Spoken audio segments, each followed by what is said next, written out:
This is a download from the University of Virginia's Engaging the Mind lecture series. On April 10, 2008, an audience at Winchester's Old Town Center listened as Professor Manuel Lerdo discussed the biological threats to the world's food supply and forests. Lerdo is the director of the Blandy Experimental Farm, the state arboretum of Virginia. He spoke about the extent of invasive species in Virginia and beyond. Well, thank you very much for having me. I'm going to try and do this without the mic. And if I start to fade for the people in the back as I get tired later on in the evenings, when I'm halfway through it around 9 o'clock, please just raise your hand and let me know. I want to echo one point that Jim just made, which is a thank you to the Adams family for letting us use this building. I have a long personal connection with them, having known the Adamses since I was 14 years old and working with Sarah Adams out at Burgundy Wildlife Camp. And if any of you are interested afterwards, if you have children between the ages of 11 and 15 and you want to ship them off someplace great this summer, come talk to me about Burgundy Camp. I'm no longer affiliated, but I'm still very close with the staff and directors there. It's really a pleasure to be here tonight. And the topic that I'll be talking about, biological invasions, is one that is near and dear to my heart and goes through all of the various research activities that were just outlined. And what I hope to do tonight is two things. One, the sort of standard talk that you might hear from a scientist where he tries to, or she tries to convey a few scientific points that are of importance and explain those and provide a context for them. But I have a second goal tonight, and that is also to sort of drive home the importance of biological invasions and how you, as people who care about the outdoors, care about your food supply, care about the air you breathe, care about your health, how you should feel about this topic. And I think that I can summarize very easily in the next slide. Is this how much? Very afraid. This is perhaps one of the biggest threats to the environment, health, and food security that we face today, not just locally, not just regionally, but at a national and global level. Whoops, that didn't work. Let's try that again. Why should you be scared? Imminent collapse. Now, what do I mean by that? The imminent collapse, you see a lot. We're faced with lots of imminent collapses. I'll only have time today to talk about environmental ones. Of course, these are important and interesting, but I have no great expertise in them. Environmental collapse, however, is something we've seen in some regions already from invasions, and many areas are perched to fall apart. Ways in which the environment is collapsing. Land use transformation. We are changing the surface of the earth. There is now a long enough satellite record that you can go to the NASA webpage, nasa.gov, and look at the changes in the surface of the earth that humans have wrought. Shifting climate, chemical pollution, and what I will talk about today, biological pollution. What is biological pollution? Well, first, what is pollution? I stole this from the Merriam-Webster dictionary online. It's from pollute, to soil, defile, or contaminate. The action of making impure or unclean. And impure, I think, is the key word for the notion of biological pollution that I'll explain in a moment. What is it and why is it a problem? It's the contamination of a system, maybe a forest community, maybe a farm field, maybe a pasture, maybe a lake. I have to move this because I can't see the screen. Hope that's okay. With organisms that are not native to or desired in that particular system. Now, why is it such a problem? I'll argue that biological pollution in the form of invasive species is potentially a greater problem than pollution of the environment with chemicals. Why is that? You will see if I can get this to advance. Why? These biopollutants, invasive species, are capable of growing, reproducing, that's what plants and animals do, and creating positive feedbacks, changing the environment to increase their abundance. Think about the contrast with a chemical pollutant like chlorofluorocarbons. What came out of aerosol cans, went up to the stratosphere, caused the ozone depletion. Well, that's a big environmental problem. We understand that problem. We knew what to do about that problem. We said, okay, we'll stop producing these. And in fact, we've seen in the 21 years since the Montreal Protocol, the CFC concentration in the stratosphere has declined. The ozone hole is getting smaller. Things are getting better. Invasive species, we can't control them by stopping the introductions because they reproduce and grow themselves. It's the only form of environmental harm that humans can commit by this introduction, accidental or on purpose, which once it starts can self-perpetuate in a way that chemical pollutants, I work a lot on mercury pollution these days, once we stop emitting mercury into the atmosphere and we're putting it into our water, it will eventually disappear. We have Tree of Heaven spreading throughout Shenandoah National Park. We don't need to we could stop introductions of it today and it will continue to spread. Okay, what are the dangers associated with these biological pollutants? The biggest change that they will affect in the environment is this loss of the residents, the loss of the organisms that for some reason we want there.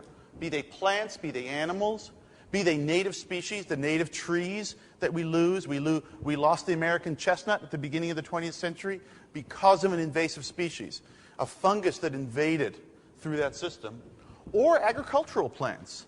Dave Pimentel from Cornell University has done some calculations that U.S. agricultural productivity is reduced by about 15% annually because of invasive species. That is a loss in the tens of billions of dollars just from invasive species. And there are the potential, and I'll talk a little bit more about these, for direct human effects, disease transmission, chemical pollution. There's a possibility, and I'll get into this a little bit, for feedbacks between invasive species and chemical pollution. That's one of the areas that I'm working on these days. So, what organisms can become invasive? In short, anything.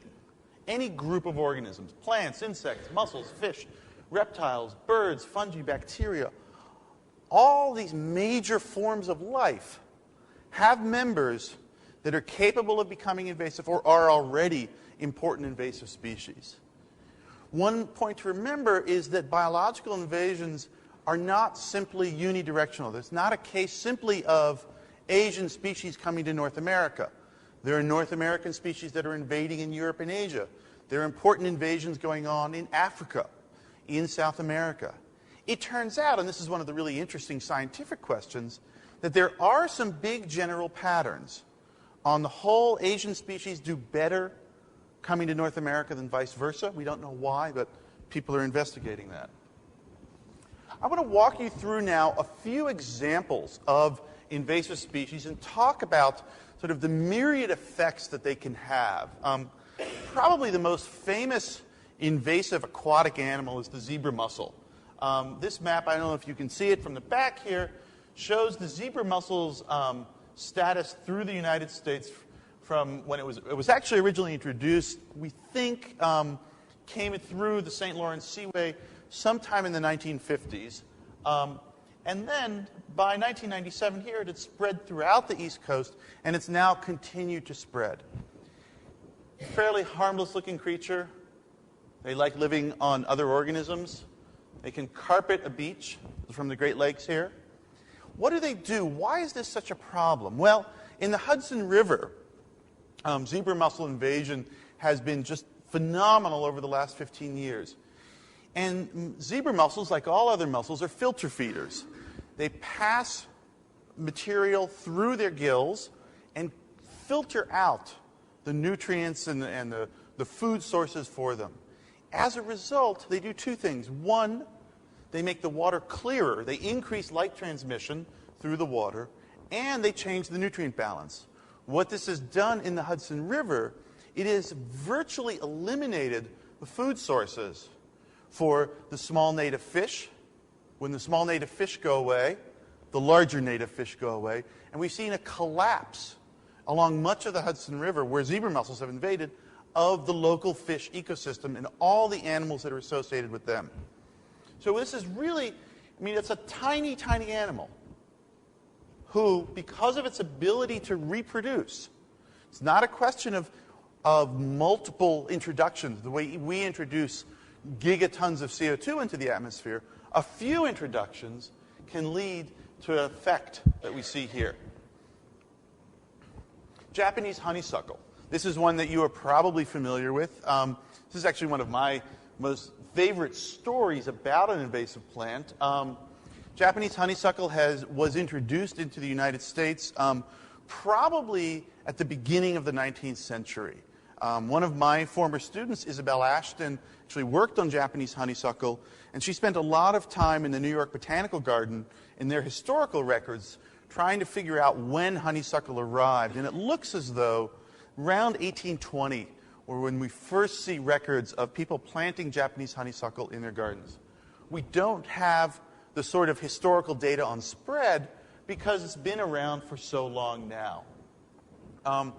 It's a very effective, fast-growing vine, as I'm sure many of you know. It covers much of the East Coast. It probably actually is in the South as well, and it is now in southern Maine. This map is a little out of date. Now, why is Japanese honeysuckle such a problem? I'll explain why this very attractive ovenbird is sitting here in a moment. Why is Japanese honeysuckle a problem? Well, it's a problem for the reasons that I pointed out before, which include affecting native species, overgrowing, killing the natives, changing the availability of food for native species. It has also been associated with very large declines in the breeding success of a large number of birds in eastern North America that nest on or close to the ground. The ovenbird is one, wood thrush is another, veery is another. These populations have been declining. And it's a really interesting story that Ken Schmidt, now of Texas A&M, figured out a few years ago. If you're familiar with Japanese honeysuckle, you know that in some years it remains evergreen. Very cold years it drops its leaves and is deciduous. It always leaves out first. It is one of the first plants in the forest to leaf out. When these birds, all of which winter in the neotropics, come up from the south and begin looking for nest sites, they choose sites which have the densest foliage at the moment. They tend to prefer nesting in Japanese honeysuckle. So far, so good. You think this is something good. We've increased the nest site availability for Japanese honeysuckle, for the birds, and we'd like to see more of these birds around. But, and this is where the story gets really interesting, this is something no one could have predicted beforehand.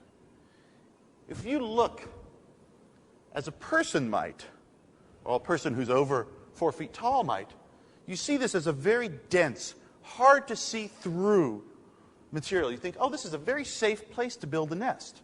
You build your nest 1 or 2 feet off the ground in Japanese honeysuckle, no one will find you. Turns out, however, that nest predation on ovenbird nests in native plants ranges from 30 to 50% a year. On nests built in honeysuckle, it's over 70%. Why is that? This is what Ken Schmidt figured out. It has to do with the peculiar architecture of Japanese honeysuckle. If you look at it from the bottom up, it's remarkably easy to see the nests. Most of the important predators, skunks, raccoons, are very able to, they come in from the bottom, they see the nests, and they get them.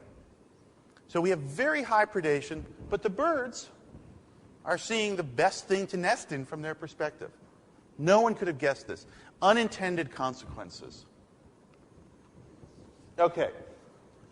I talked about aspects of invasives related to human health. Well, there are some really important diseases, important in terms of their severity and the number of people they can affect, whose transmission is affected by species, and it tends to be by species that are invasive.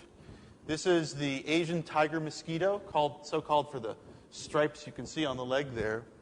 And it turns out that the tiger mosquito is an extremely effective vector for dengue. Now, dengue, as we know, is not a problem in North America. It's a very severe problem still in South America. If any of you saw the news stories in the last week about the dengue outbreak in Brazil, I mean, it's just awful. They're seeing tens of thousands of people contracting dengue. There's no cure, very often fatal. It's an awful disease. Hasn't been a problem in the United States because we don't have mosquitoes that are effective vectors for the dengue virus. However, the Asian tiger mosquito, which has invaded, is a vector. We haven't seen large numbers of cases of tiger mosquitoes in the United States carrying dengue, although they have appeared. They're beginning to appear now on the Gulf Coast in Florida. This is someone with dengue, by the way. And so we have this potential for a disease that should not ecologically be present in the United States. All of a sudden, its vector is here. This is now one of the most abundant mosquitoes in the mid-Atlantic. If you get bitten by a mosquito during the day, it's almost certainly a tiger mosquito. When you see mosquitoes out during the day, look for that striping. It's now, I think, the most abundant mosquito in Baltimore. There's a Baltimore long-term ecological research project funded by the National Science Foundation. That is the most abundant mosquito they're finding in Baltimore now. And I suspect it's in Winchester as well. West Nile, a much more famous disease, also carried by the same mosquito. So we have this potential for this interaction of disease vectors who don't have predators to control them. We'd have sort of this potential explosive growth combining with the disease that they carry. Big potential danger to human health. Now, to pull it back into sort of more standard ecological fare, this is actually one, not as someone who cares about the environment, but as someone who's sort of curious as a scientist. This is one of my favorites because I was an undergraduate when it began about 25 years ago, the woolly adelgid. This little insect here, this is actually what you see when they're infecting a hemlock tree. They build this waxy coating over themselves, which makes them inedible to all predators. This is the same critter, but the wax has been scraped off so you can see what he looks like. Here you see a hemlock forest. What we're seeing now in the northeastern United States is the extinction of hemlock. We are likely not to have any hemlock south of New Hampshire in the next 30 years. Woolly adelgid is spreading through. It's limited only by winter temperatures. And right now, it has wiped out hemlocks as far north as Massachusetts and southern New Hampshire. So we have potential for major ecological change. Those are a bunch of dead trees there. That's a big ecological change because of this invasive species from Asia in this case. Okay, it's not just insects that are important invasive species. Mammals can be major players as invaders.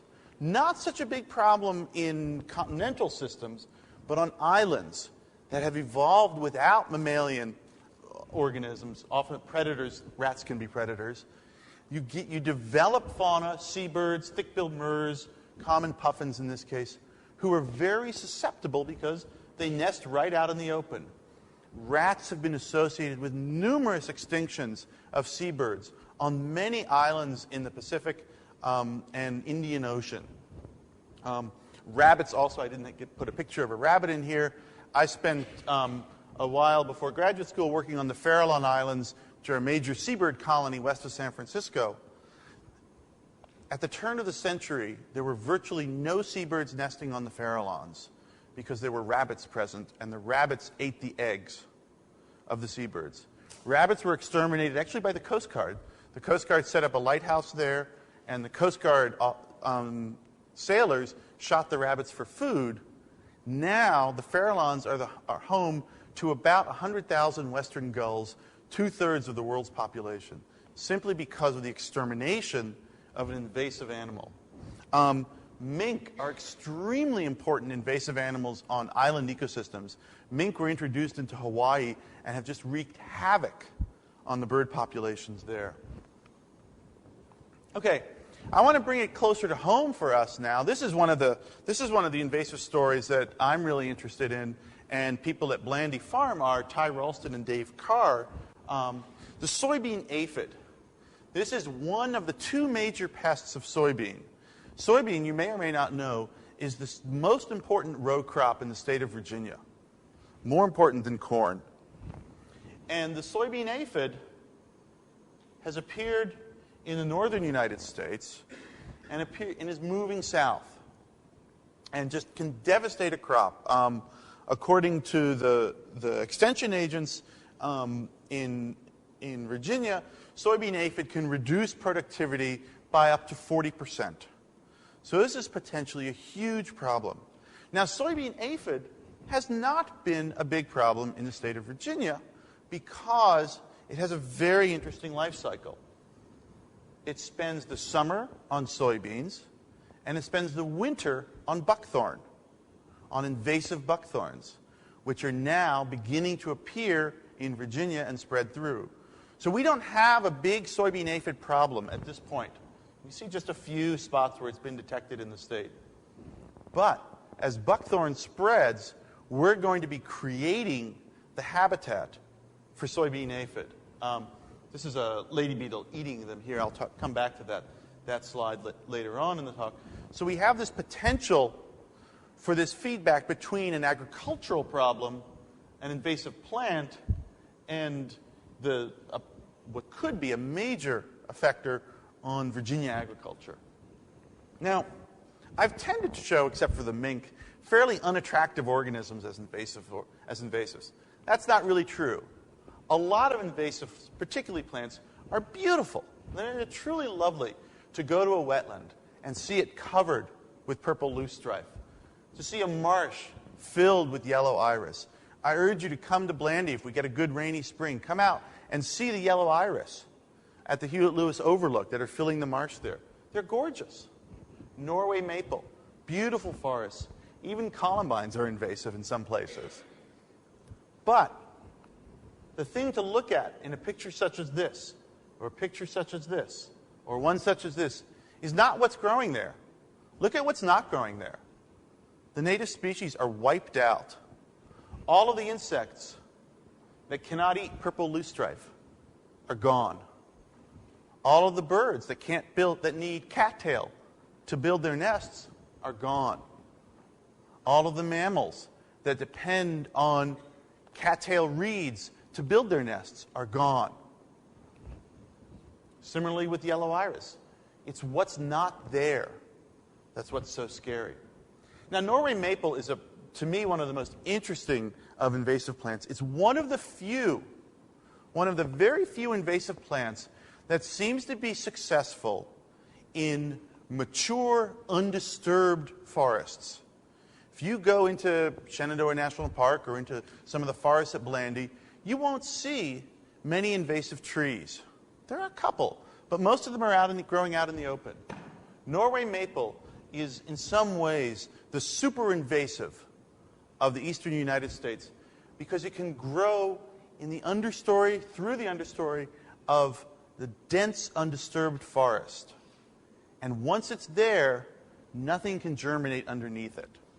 And we've actually done a lot of work. One of my former students, Wei Fang, did her dissertation on this was when I was at Stony Brook, we had forests that were being taken over by Norway maple. Why was that? There were two competing ideas about this. One, if you break open a Norway maple leaf, it's very kind of fun to do. A great thing to do with your kids. Break the stem, the petty, on a Norway maple leaf, and you see this white ooze come out. That's how you know, in fact, it's not any other kind of maple, it's Norway maple. And the thought was that this goo, which is also in the roots, was in some ways poisoning plants in the understory. And the other alternative is that Norway maple just grows such a dense canopy that it's too dark for plants to germinate.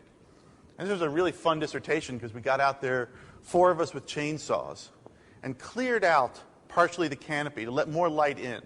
We made Norway maple canopies look like red maple canopies by cutting them out. What did we find? Plants germinated. It was simply the effect of shade to prevent oak beech, other maple, hickory from growing up under it. Norway maple could be the most important plant in terms of changing our forests in the mid-Atlantic of the United States. Okay, I didn't want to be completely U.S.-centric in this. This is actually the first organism that I learned about as a school child that was about invasive plants. This is a cane toad, Bufo marinus, native to Central and South America. And you can they're actually fairly easy to see and find if you go hiking in Central America. I found them quite a bit in my field work, and I've never found one that big, I have to admit. But they're extremely toxic on the skin. And you have to be very careful after you touch them not to put your hand to your mouth or your eye. And they've invaded into Australia, and they've covered much of the coastal region, particularly in the northern part of Australia. And they are voracious feeders. I strongly encourage you can actually go to YouTube. There is a short clip from this movie on YouTube of a cane toad eating a mouse, which is really amazing to see. I couldn't get it to work on my computer, so you're going to have to go and find it yourself. But again, if you are looking for ways to engage, I'd say anyone from the age of 10 upward in biology, particularly invasive organisms, cane toads and Unnatural History. I'll give a little shameless plug here, although I get nothing from them. This is the best nature movie I've ever seen, bar none. It is superb. In the course of putting this talk together, I found that you can now buy it online. It's about $20. Well worth it. I can see that movie twice a week. It is hilarious. And the science is all accurate, too. Very good science in it. But there's a point here, sort of a more serious point about this. Why are cane toads so successful where they invade, and yet we see forests in Central America where there are cane toads present, but they're not taking over? And this is probably the central scientific question about invasive species. Why is something invasive where it's not native to, but simply present in its home range? And I'll talk a little bit about that when I talk a little about the research that we do, but it's an important question to consider. And of course, if any of you know me at all, I couldn't give a talk on invasives without my current favorite invasive plant. This is kudzu. Here's a close-up of it with its very pretty flowers, by the way. Kudzu was introduced into the southern United States and the Gulf Coast first in the middle of the 19th century as cattle forage, and then during the Depression by the CCC on road cuts to control erosion. And it is, in fact, great cattle forage, and it's such a fast grower that it's great for erosion control. But it has a phenomenal growing ability. It can grow like nothing you've probably ever seen around here. And it has the potential not just to eliminate all of the native vegetation, but to change the air above that vegetation. Now, why is that? Well, I'm going to digress here for a moment into my research that links plant processes with the atmosphere. Kudzu is a legume. If you look up close, you can see the little legume flowers there. Kudzu, as are many legumes, is a nitrogen fixer. That is, it converts atmospheric nitrogen into a form that's biologically available. That nitrogen becomes available in the soil. Once there's nitrogen available in the soil, who gets it? Well, kudzu gets some of it. Who really wins out? Bacteria. Bacteria are phenomenal. They win every competition. They speed up the nitrogen cycle. In the course of this, they give off nitrogenous gases. What do these gases do in the atmosphere? Why does it look so hazy? They go to produce smog. Ozone in the lower atmosphere is the most severe pollutant we have in the United States. We've done calculations that kudzu invasions in the southeastern U.S., going as far north as South Carolina. We haven't run a model for North Carolina or for North Carolina and further north. But from South Carolina down to Georgia, where kudzu, and west over toward the Mississippi River, where kudzu is most abundant. We estimate that kudzu alone is increasing air pollution by about 10% currently. If you think of that, that translates up to several thousand cases of hospitalization from asthma-related injuries. Translate that to days lost from work. We're talking an economic cost on the order of tens of millions of dollars from one invasive plant changing air quality. So this is really, again, it's those unintended consequences. Who would have thought that Japanese honeysuckle could be driving the extinction of songbirds? Who would have thought that kudzu could be making asthma a more serious problem in the southeastern U.S.? Probably Virginia is okay with respect to kudzu right now because we don't have that much of it here. There's a lot in tidewater and further south, but most of the state, there's not too much going on. Although if you drive Route 50 in the summertime, you can see some. Go west from here toward the West Virginia border. Of course, we don't want to leave off the most important invasive species. We move into systems, we transform them, we change the flow of matter and energy. This is my contribution to changing the flow of matter and energy. And to a large extent, what we see with biological invasions is that it's all caused by human activities. There are very few organisms that we know of who have made qualitative changes in their range without human intervention. Probably the most famous case and the best documented one is the cattle egret, which 150 years ago was not in the New World. It's an African species that probably a flock got blown over in a storm from West Africa to Brazil, first place they were recorded. And because there were cattle grazing in Brazil, they were able to establish there, and they've now moved northward and are quite common throughout the eastern United States. Probably not this far west commonly, but you can see them if you go to the eastern shore every summer. There's an invasive species that has benefited from human activities, but humans were not responsible for the introduction. Okay, by now, you should be pretty worried. Let's tackle two questions. Are there any bright sides? Is there anything to be done? The bright sides. We feed much of the world with non-natives. We wouldn't be alive without non-natives. Our gardens are the lovelier for them. From a purely Machiavellian perspective, there are great scientific opportunities that they afford. There are questions you can't answer except with invasives. And it's not hopeless. Just an example of some plants that we have caused to invade throughout the world. Wheat and corn.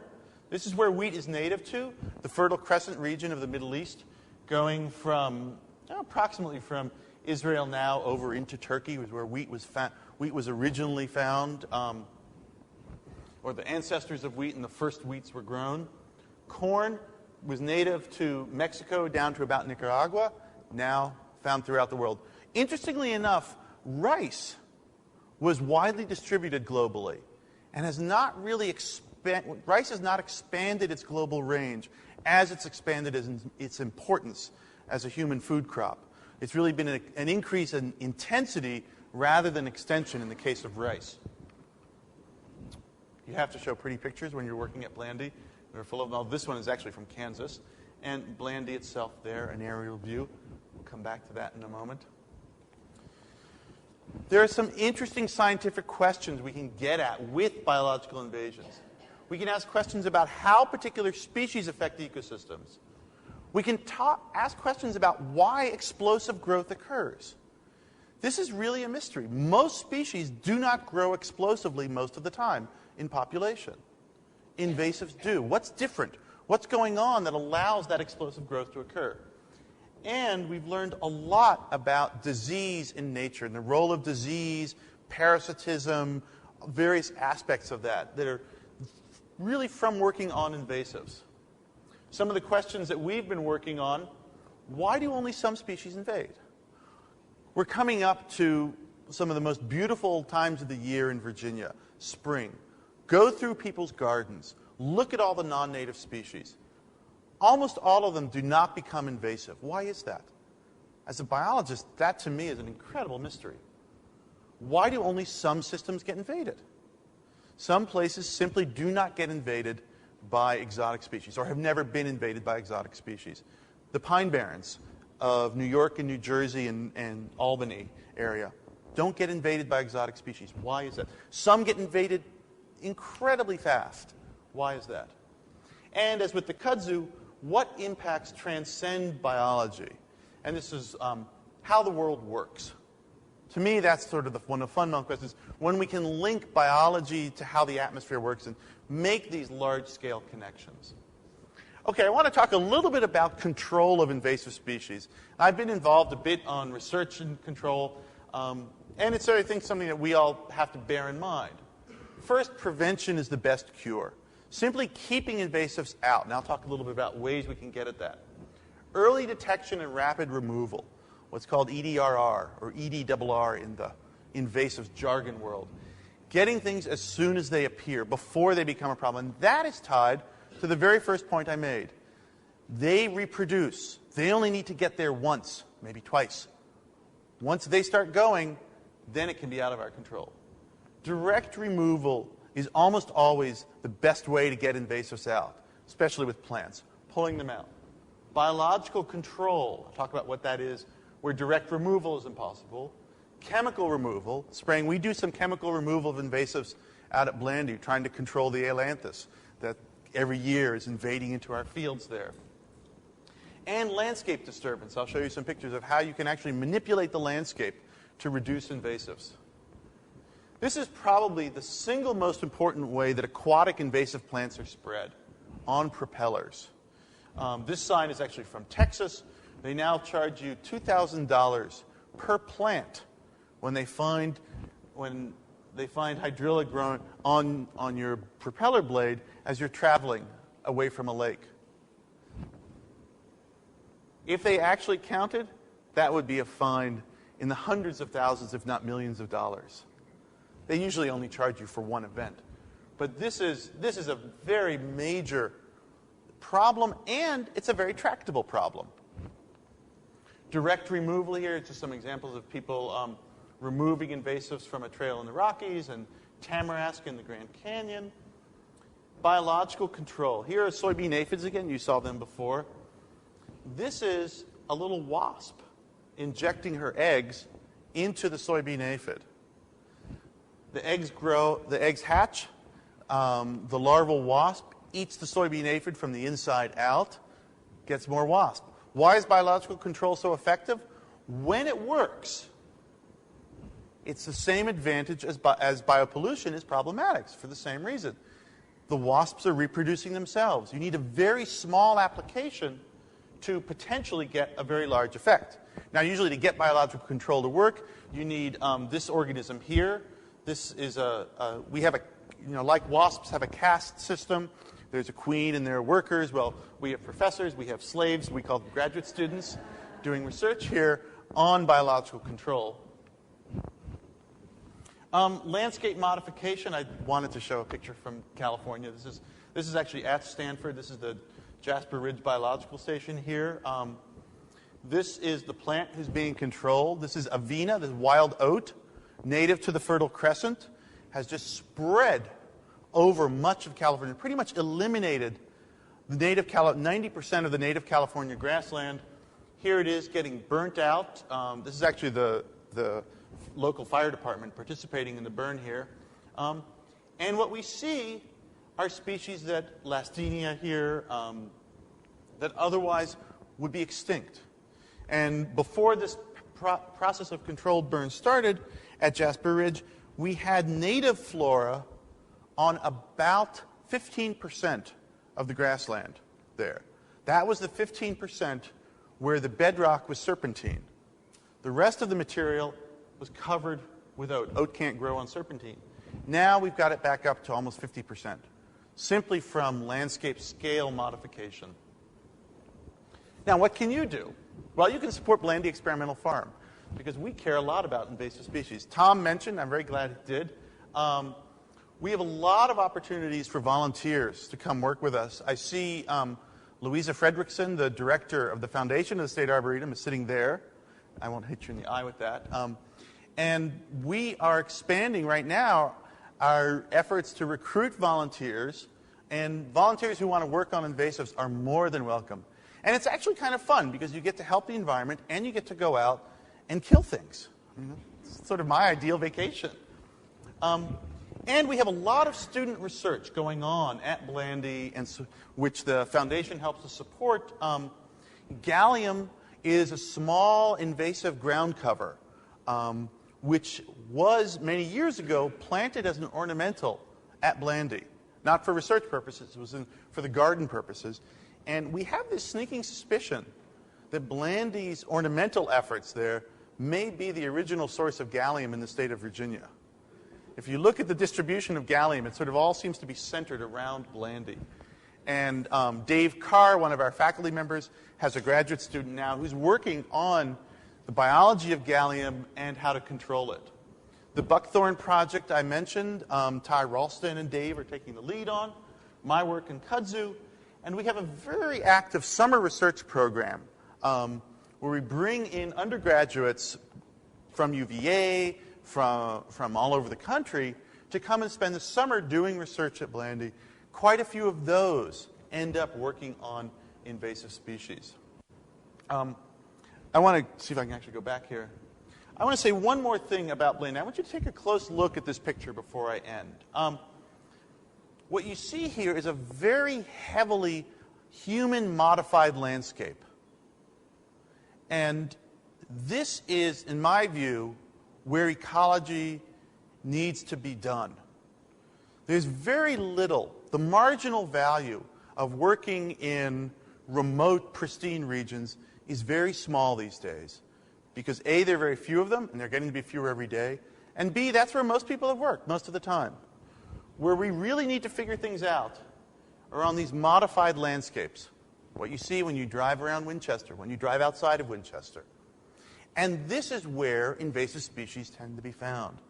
And I think that we have, in this by focusing on human-modified landscapes, we end up focusing our attention on these non-native species that change populations, they change communities, they change the way matter and energy move across the surface of the Earth.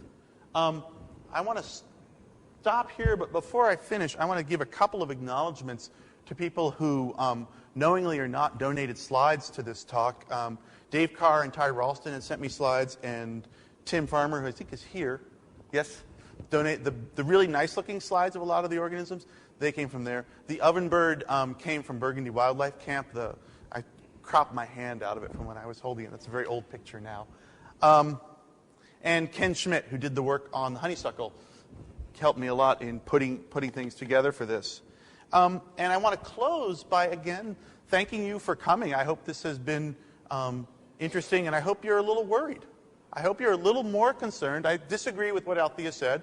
I hope you're not relaxed. I want people to be less relaxed than they were when they started. You can relax later with cookies and drinks. We're going to see a very different world over the next 50 years if things keep going the way they are. And this is one of the big reasons why. Well, not Blandy, but biological invasions are one of the big reasons why. And with that, I'll stop and take any questions. Thanks.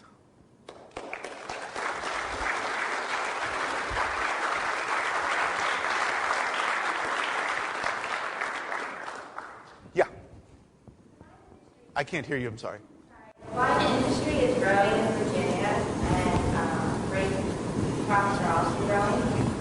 Do you predict what the next invasion will be for those? Well, wine, the wine industry globally is probably the agricultural industry that's been most affected by invasions. And the famous one, of course, is California Phytophthora fungi invading in France and to a large extent wiping out much of the rootstock of French vineyards. We see, if you go to France and you visit vineyards, they almost all now have California rootstock because of the effect of that. So where will invasives come? Grapes are subject to a few invasive insects. We don't really have a lot of major problems that are not fairly easily controlled right now. Probably the biggest potential problem facing the wine industry will be fungal invasions. And it's very hard to predict where those will come from. As I said, it's a North America to Europe invasion that has been the worst that we know of. But we do see some movement. There are some Asian grapes that carry fungi that probably would become extremely invasive if they moved into the U.S. Most likely that would hit California first.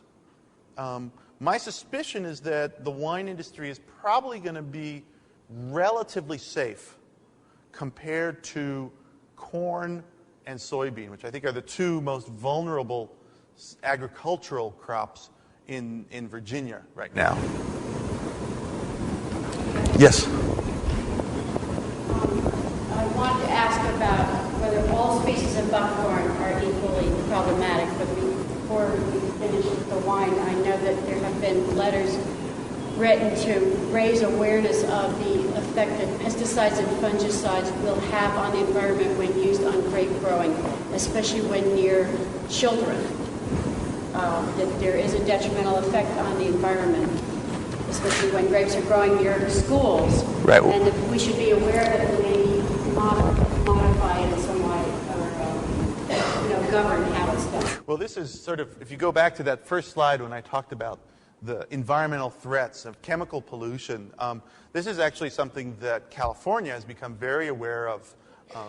The wine industry in California for many years used phenomenal levels of pesticide and fungicide, and they were able to do this because most of what they were treating with was not getting incorporated into the grapes. And so their food product, what was important from the farmer's perspective, was not becoming very contaminated. Of course, do a little mass balance calculation. If it's not getting incorporated into the grape, it's going somewhere else. It's going into surface water in particular. And there's actually now much more environmental regulation in California, but even more impressively, there's been a huge market drive toward reduced fungicide, pesticide, and even organic wine growing in California. And some of the major growers, Gallo, for example, is now producing organic wines from California. I don't know if they're any good, but this is, I don't know if they're any worse than what Gallo was producing before. But this is a real potential problem, independent of invasive species, that I think people need to be aware of. And how much of a problem it will become in Virginia as viticulture grows, I don't know. I'm not familiar enough with the industrial side, the business model. Where is it grown? How is it grown? How does it need to be grown? Fungus is, of course, the major problem that vineyards face, and how that will be handled. That's something I don't know much about. So can you answer, are all species of buckthorn? Oh, yes, I'm sorry. No, all species of buckthorn are not equally usable as hosts. And one of the questions that Ty Ralston is trying to get at is what's driving these preferences? How do they play out in nature? Yeah. Green shirt, sorry. You mentioned the vulnerability of soybeans and corn. Yeah. And I was just wondering if the fact that so much of that plant is genetically modified, if that increases their vulnerability. So in case you couldn't hear, the question was, does the fact that virtually all the corn and soybean grown in the U.S. as well as in Central and South America is either transgenically modified or genetically modified through classical selection? Probably the answer is that the fact that it's either classically modified or transgenic, that is, genes have been physically inserted, probably that's not increasing vulnerability. What does make those crops particularly vulnerable to invasive, particularly pathogens, but insects as well, is that they tend to be, the populations of them tend to be genetically uniform across really large spatial scales. So we're talking in the case of soybean, I've done some work on soybean in Brazil, which is one of the largest soybean producers in the world. And you can go for literally, what did we find, 180 kilometers of soybean, linear. with one genotype. Think if you're a pest who turns out to be well adapted to that one genotype.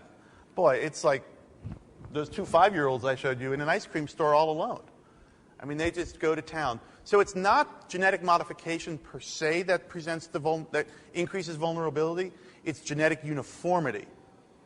Be they, it could be any line that's isogenic. Once something can get at it, most defenses are genetically based. And so once something can overcome a genetically based defense, it can spread like wildfire.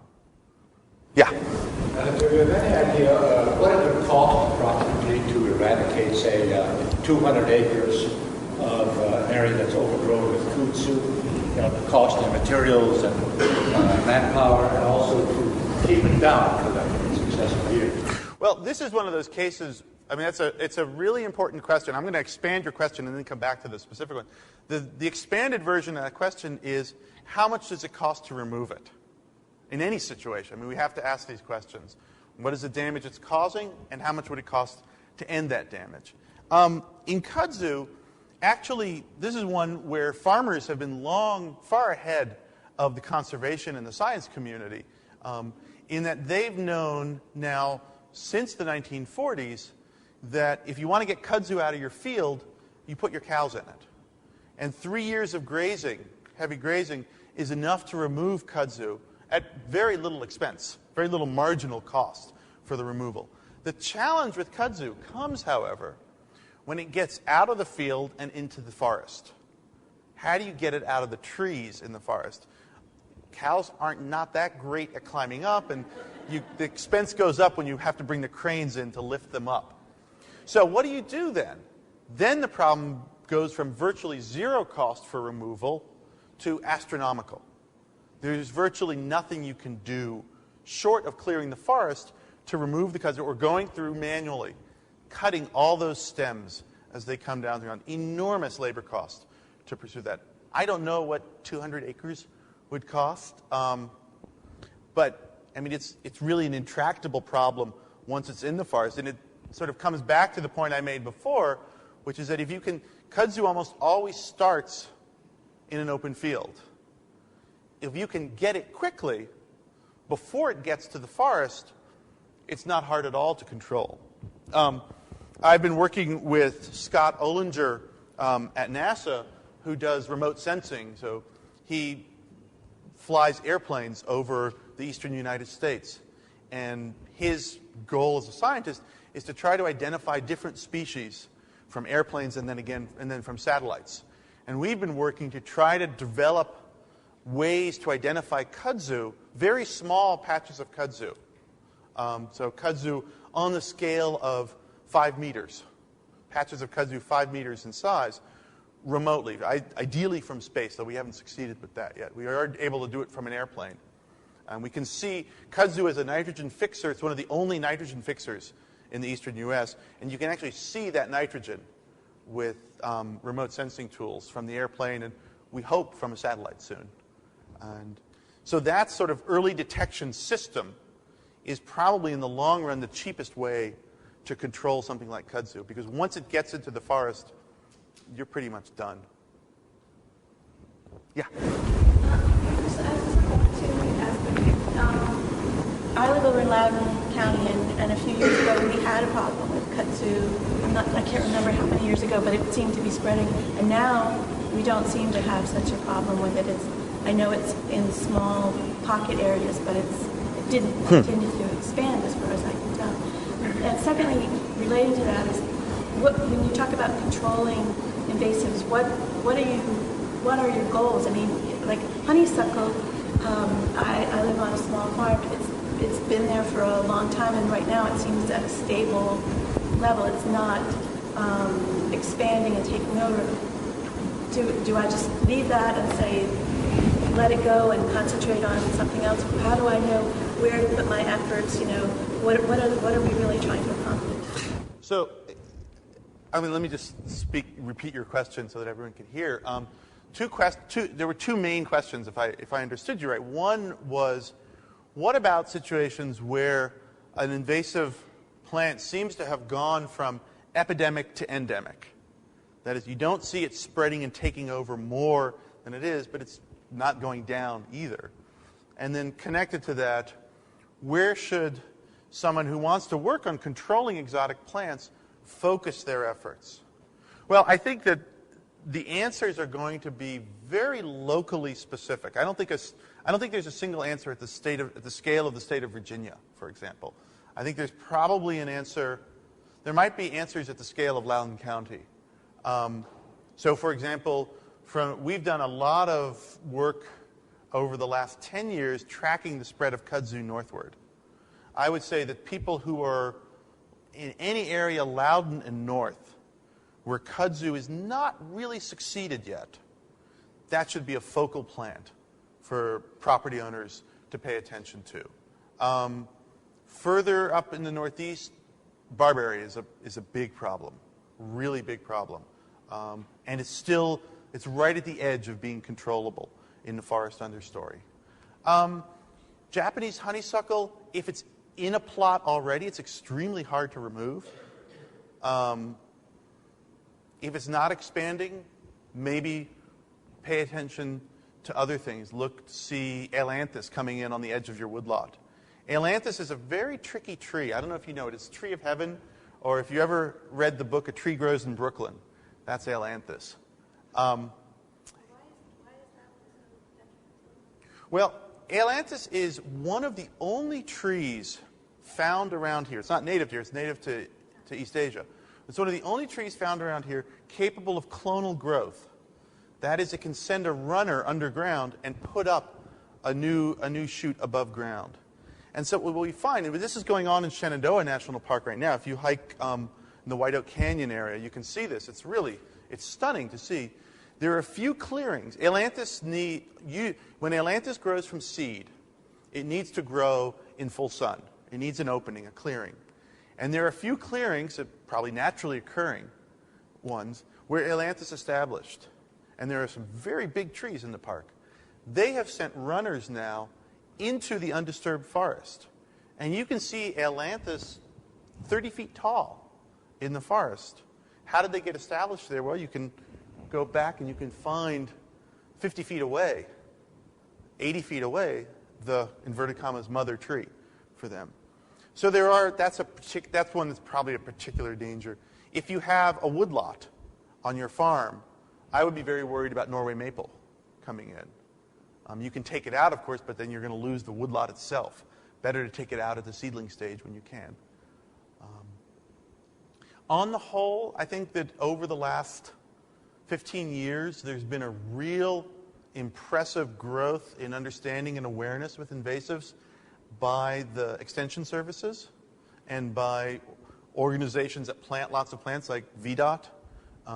When I started at Stony Brook in New York, the Department of Transportation was planting literally tens of thousands of very severe invasives along the roads throughout Long Island every year.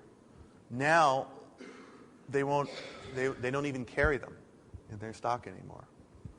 So, extension agents are probably your best bet for the locally appropriate answer on that. Yeah?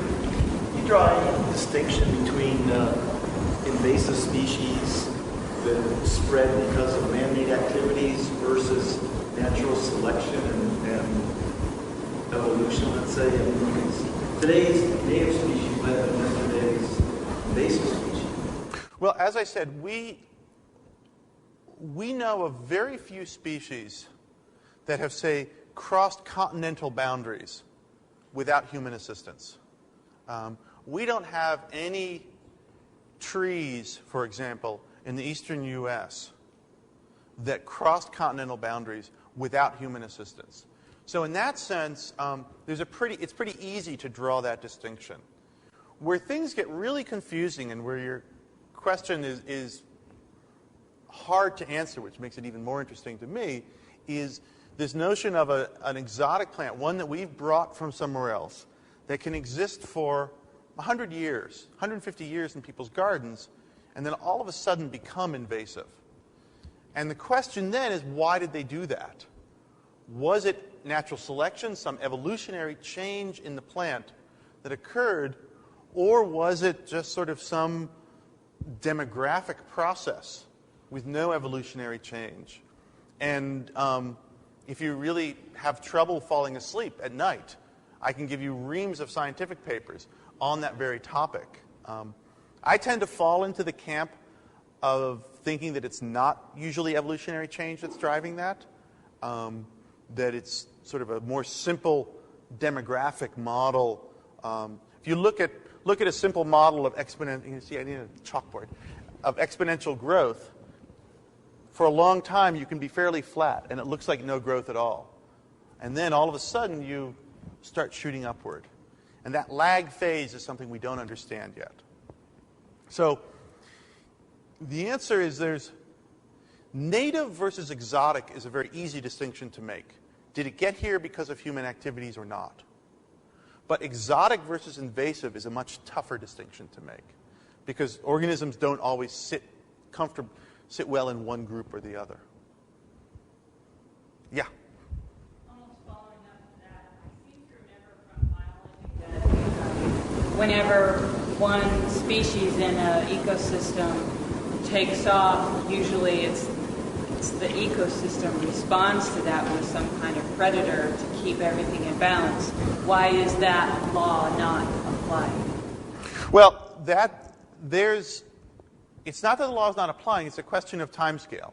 So the question was, why do invasives take off, and why doesn't the ailanthus beetle suddenly appear and start eating them? The reason is that when ailanthus was introduced, it was introduced without the ailanthus beetle. And most insects, who are the most important predators on plants, tend to be very specialized in what they eat. Oak moths don't eat maples. And, you can give them maples and they will die. They will die they will starve to death rather than eat that maple leaf. And that same thing happens with invasive plants. If we could look at a time scale of thousands of years, probably some insect would evolve or would appear as an introduction. It's a question of time scale. And we've in fact seen, this is what biological control often involves, is bringing that predator down. And so there's a great example from Australia where prickly pear cactus, which is not native, was introduced, took over in the Australian arid grassland. Sheep cannot eat cactus. This was a huge economic problem for Australian farmers. A moth was introduced to eat the cactus. The cactus is almost gone now from Australia. So it is possible, but often what happens is invasive organisms, by moving, escape their predators. And if we gave them enough time, thousands of years, maybe they'd show up. So if you apply that to humans and our overpopulation, something would come that could, like virus or something, that would hold down our population, but it just hasn't happened. Yeah, 600 years ago or so, we called it the Black Death. Population density went really high in Europe, and there wasn't an understanding of a germ theory of disease. Disease took off, reduced population by a third. Population densities went low enough that the disease was no longer epidemic and sort of maintained at an endemic level. So yeah, there are possibilities for either disease or pathogens or predators to come in. We're more likely to be my guess, this is not as a biologist, my guess is we're most likely to become our own most severe predator, but that's just a guess. Yeah? I have two questions, and the first is, at the first of your talk, you alluded to thinking about invasives being more successful from Asia in North America than vice versa. And I was wondering what thoughts are on that. And the second is, what is the current thought on the effect of climate change on the range expansion of invasives? Okay, so there were two questions. One is, why is there a general tendency for there to be more invasions of Asia to North America than North America to Asia? I should say that I'm using Asia geologically, which Asia in that case goes to as far as England. Europe doesn't exist in my world. And the short answer is we don't know. There are a lot of speculations, and they have to do with the fact that it looks as though a lot of North American taxa are derived from Asian rather than vice versa. And so it may be that there's a larger suite of potential organisms to move here into and it's, in effect, it views North America as more like an island, and Asia is the continental source. And so we see a lot more invasions from continents to islands than vice versa. That's one set of arguments. That's probably the one with the best evidence supporting it right now. But there are really important counterexamples. We have sent to Japan some extremely bad insect pests on conifers that have done terrible damage to Japanese pine forests. So it's not simply one directional, but there is a general trend. Your second question was, what's the effect of climate change on invasives? And again, if you are having trouble sleeping at night, I can give you some of my own papers on that. They're even more effective. And there are two things that are probably two aspects of environmental change that are probably making life easier for a lot of invasive species. One is that we're seeing an increase in the minimum winter temperatures, at least in the northern hemisphere. And we see associated with that the northward movement of a lot of plants and insects that used to be confined to the southeast. Kudzu is one example, but there are a lot of insect pests. Woolly adelgid is another example. So and the key parameter does not appear to be summertime temperatures. It appears to be what goes on in the winter. Winters are getting warmer. That's what's allowing them to survive throughout the year and then grow and reproduce in the summer. The other aspect of environmental change that's really important is the simple increase in carbon dioxide concentration. So if you go back to pre-industrial times and look at the atmospheric carbon dioxide concentration, it was roughly 270 parts per million. We're now, after I've been talking for this long, we're now at about 600 in this room. But outside, we're probably at roughly 370, 375 as an annual average. It turns out that some invasive plants are better able to take advantage of high CO2 concentrations than others. Kudzu is probably the best example of this. So we see kudzu expanding its range, probably simply because of the change in carbon dioxide. We don't have good general data, though, to say that that's broadly true. But we have very good data for both insects and plants that minimum winter temperature is causing an increase in their success. And it seems to be helping invasives disproportionately. Yeah? If I'm not mistaken, there are state laws against growing both Johnson grass and Canada thistle. Only those two have become problem plants, I think, in agriculture in Virginia. So my question is, are there any federal or state mandated controls now being taken, or measures being taken to help any part of our invasive problem?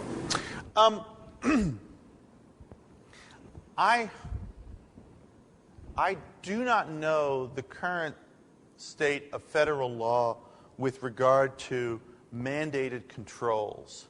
There's probably, the National Park Service and the Forest Service and the U.S. Geological Survey have been real leaders in the field of making people aware and increasing public awareness of the problems associated with invasives and in creating opportunities for people to participate in programs in removing invasives.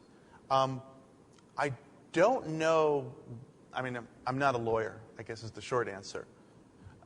So I know sort of how they've linked into the public through that way, but I don't know what is mandated, what you can be fined for planting from an FBI agent versus someone from the state. You were talking about the zebra mussels. Yes. Is there any predator on the horizon? The question was, is there any do we see anything, any sort of biological and presumably or chemical way to control zebra mussels? Right now, no. This is zebra mussels, quagga, the Asian green mussel.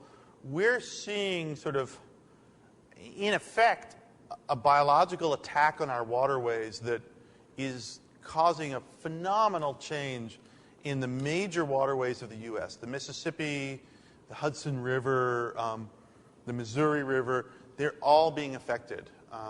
We see invasions into the Chesapeake Bay of other organisms, of some of these other bivalves, and we don't have controls right now on them. It's a very depressing story, and the potential economic effects on fisheries and on shipping are immense. The biofouling that can be associated with these is really huge, and they don't have, unlike the native bivalves, they don't seem to have anything stopping them. And there's a problem here associated with this. Here, the question of introduction actually could be dealt with, because we know how almost all of these animals were introduced. They were introduced in the ballast water of ships coming over. Ships come over with ballast water. They dump their ballast water as they take on cargo. Everything gets dumped out. So we know what's causing the problem. And in fact, ballast water is sampled now, and we find invasives in ballast water. The economics of controlling that have not been solved, though. It's very expensive for the shippers to deal with that problem. And of course, that would be translated onto the customers. Surely there must be something regulating those populations in the country of origin. We don't know. We haven't been able to. I haven't worked on this, but other people working on this have not been able to identify a single control agent, sort of like that parasitoid wasp I showed you on the soybean aphid. It looks as though there's sort of a complex community that's keeping them in check in their native habitats. But that ties back to the question about natural selection, in that one possibility is that they've escaped their natural predators. The other is that they've evolved in some way to escape predation. It looks as though, in the case of zebra mussels, that there hasn't been evolutionary change. If any of you are familiar from the forests around here with garlic mustard in the last 30 years has become a very severe invasive. And there have been studies done comparing garlic mustard growing in North America with garlic mustard in Europe. And there it looks like there might have been evolutionary change. That's the best studied example where evidence has been found for some evolutionary shifts on the timescale of the introduction, about 200 years. But we don't see any evidence for that in zebra mussels. Probably some complex community control. I had an announcement. If you're a student at Shenandoah University, you should stay behind for the quiz. Is that right, Woody?